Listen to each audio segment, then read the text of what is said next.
கோவை அரசு மருத்துவமனையில் பச்சிளம் குழந்தையை கடத்திய கும்பலை கைது செய்த போலீசார் குழந்தையை மீட்டு பெற்றோரிடம் ஒப்படைத்தனர். சிங்காநல்லூரைச் சேர்ந்த ஜோதிக்கு கடந்த 8ஆம் தேதி கோவை அரசு மருத்துவமனையில் பெண் குழந்தை பிறந்தது. மருத்துவரை பார்க்க சென்ற ஜோதி குழந்தையை பார்த்துக் கொள்ளுமாறு அருகில் இருந்த அர்ச்சனா என்பவரிடம் கூறி சென்றுள்ளார்.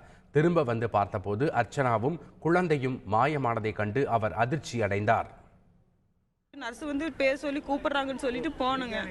ஒரு 5 நிமிஷம் பார்த்துக்கோங்க அப்படின்னு சொல்லிட்டு போயிட்டு வரக்குள்ளார அந்த பொண்ணையும் காணும், குழந்தையும் காணும்.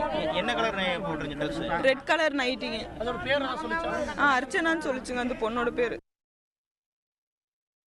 தகவல் அறிந்த போலீசார் மருத்துவமனையில் பொருத்தப்பட்டிருந்த சிசிடிவி கேமராவில் பதிவான காட்சிகளை ஆய்வு செய்தனர்.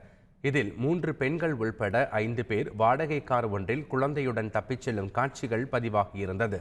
இதையடுத்து அனைத்து சோதனைச் சாவடிகளிலும் போலீசார் கண்காணிப்பை தீவிரப்படுத்தினர். வெள்ளக்கிணறு பகுதியில் நடத்தப்பட்ட வாகன சோதனையில் குழந்தை கடத்திச் சென்றவர்களை போலீசார் கைது செய்தனர். கடத்தப்பட்ட குழந்தையை மீட்டு பெற்றோரிடம் ஒப்படைத்தனர். போலீசாரின் அதிரடி நடவடிக்கையால் 3½ மணி நேரத்திற்குள் கடத்தப்பட்ட பெண் குழந்தை பத்திரமாக மீட்கப்பட்டது.